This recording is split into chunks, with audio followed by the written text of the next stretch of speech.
Foi minha primeira desistência. E aquilo é uma questão psicológica, né? Não, que você treinou, né? Sua decepção, É a né? minha decepção, aquela coisa de nossa. E aí pesa que tinha um monte de aluno lá esperando, né? Não, e aí assim, você vai parar ou não? Então, assim, parei e aquilo só me deu uma aguçada assim, psicológica. Quando nós voltamos aqui para Uberlândia, fizemos o teste, estava positivo para dentro. Falei, não, Olha que loucura. que também, assim, eu sabia que tinha alguma coisa que estava errada, porque assim, você vem treinando, a perna muito pesada, minhas pernas estavam horrorosas.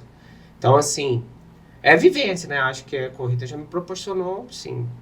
Eu acho que céu você ao inferno, você tá falando de uma coisa que eu percebo que quem segura firme nessa coisa, se desenvolve e vai embora, é sempre por um motivo de desafio. Sim. O teu desafio foi o joelho, o seu desafio, o segundo foi, não, eu deixei alguém São no meu desafios, Deus. superações, Sempre, né?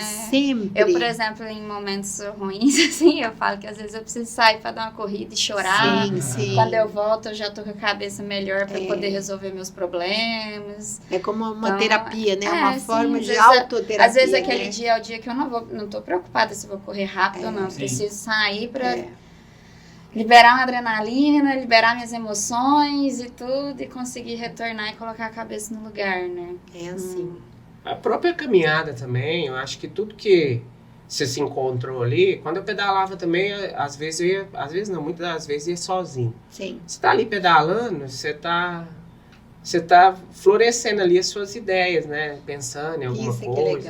é legal. Eu acredito muito que esse É um esporte ao ar livre, ele proporciona isso. Proporciona. Né? É um encontro de você com você mesmo. Né? Porque hoje, com esse mundo conturbado, né? Parece que as 24 horas ficaram menores, né? Você dorme menos, acorda mais cedo, vai dormir muito tarde e parece que respira só aqui, né? Você não respira mais no abdômen, você respira aqui, porque tudo para fazer e tal. E daí, quando você faz... Eu falo muito isso pro Ian. Quando eu vou caminhar lá no parque, eu volto com um celular cheio de gravação minha, que no meio vem um monte de ideia, vem parte criativa, e a gente trabalha com isso, então acho que é o momento que isso aflora, né? É o momento que isso vem. Eu, na verdade, por exemplo, acho que eu preciso andar mais com o meu celular para isso também, que minhas ideias eu gravo nesse direto. momento. E porque naquela corrida também que eu terminei a meia maratona, foi porque eu não corro, geralmente eu não corro sozinha.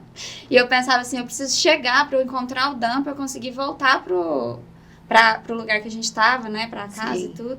E eu tava sem celular, e aí eu não tinha como fazer uma comunicação ali, que eu acho que eu teria parado, se não fosse a questão de precisar foi chegar. O seu motivador, né? Eu tenho que estar lá. Eu tenho que chegar. E o que eu encontro na corrida, assim, acho que vocês vão concordar comigo, é o estado de fluxo, né?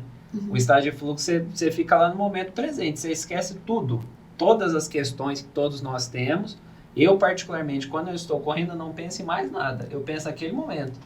Igual vocês falaram, não é tempo, não é distância, isso é importante, a gente tem que metrificar as coisas. Como aluno, a gente recebe planilha, vê tudo que a gente precisa fazer, mas fora isso, a corrida ela proporciona um estado de momento presente, que é justamente nesse momento presente que você consegue pensar em muitas outras coisas que antes você não pensaria. Por quê? Ou você está pensando muito no passado, muitas coisas que aconteceram, isso te causa cansaço, ou mágoa, ou enfim, coisas piores, que no Setembro Amarelo a gente fala muito sobre isso. Ou no futuro, que causa ansiedade, né? Tem jovens, crianças sofrendo de crise de ansiedade, adultos, pessoas mais velhas. E, particularmente na corrida, essa é uma das coisas que a corrida me entregou que nenhum outro esporte entregou. Por exemplo, futebol. O Daniel jogou um tempo. Eu também joguei. No futebol, vai cobrar um pênalti. Aí você vai lá e erra o pênalti. Você é o culpado. Por exemplo, o time perdeu. Você vai assumir a culpa. Mas se você estiver na corrida, vou fazer o planejamento. Isso aconteceu comigo, eu corri no Granja Marileusa, há 2 semanas atrás, no dia 31. Eu corri lá e aí eu não fui lá, nem sabia qual era o trajeto. Para reconhecer. Treinava em um cenário para correr em outro. Que é melhor, eu prefiro. Mas aí ficou esse suspense, que de certa forma é bom. Daí eu fazia os meus tempos, eu voltei a correr de uma intensidade um pouco mais alta de 3, 4 meses para cá. E aí no Parque do Sabiá eu corria 33, 34 minutos. Daí eu falei, lá na corrida vai estar na adrenalina e tal, vou correr 32 minutos. Terminei em 36, 37. Mas não é só subida. E tinha terra. E mais diferente, é totalmente diferente. Mais diferente do futebol e tantos outros esportes, você pode, durante a corrida, reajustar as suas metas. Foi, pô, eu não planejei. Não era assim que eu planejava. Eu não imaginava que tinha tanta subida. Deixa eu reajustar minha meta aqui. Isso diz muito sobre a vida, né? Que a nossa vida, ela tem altos e baixos. Sim, e saber lidar com isso é muito importante. Eu acho que o chegar em primeiro lugar é só um fator, né? Quando a gente está nessa, inclusive, que o Ian está comentando lá do Granja, chegaram 4 pessoas que correram 10 antes dele, e de muitos que correram 5, mas lá no final, quando ele já tinha chegado, sentado, tomado água, conversado, tirado foto, chegou um senhor, não era tão idoso, mas tinha os seus, talvez, 60 anos, não era tão idoso quanto os outros que chegaram, mas ele chegou numa vibração, não tinha ninguém com ele. Na verdade, não tinha a colocação que não, você não chega importa, de menos, né?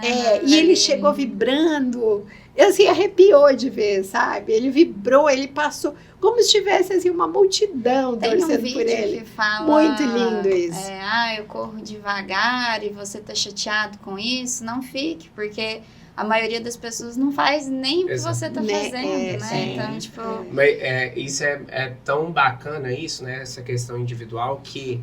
Igual, por exemplo, dia de terça e quinta eu corro de manhãzinha, né? 5 horas eu chego lá no parque, às vezes até mais cedo e tal.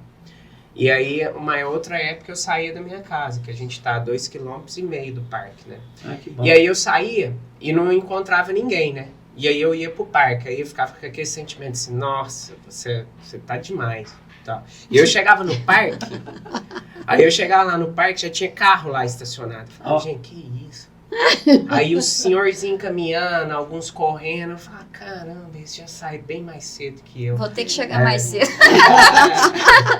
Vou dormir aqui pra mim. E aí eu falo que é o lance, né, que é isso que a gente trabalha, que é uma variedade de aluno de todo tipo e objetivo também. Tem uns que querem ganhar. Sim. Eu quero ficar entre os 3 lá na minha categoria. Não, eu quero só completar, não quero andar.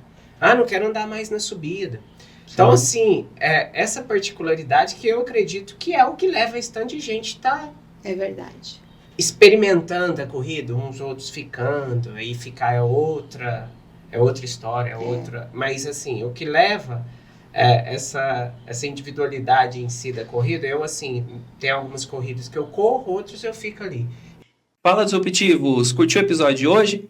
Tá gostando dos nossos conteúdos? Já se inscreve em nosso canal, ative as notificações e não deixe de acompanhar nenhum conteúdo nosso por aqui, ok? Um grande abraço, até mais!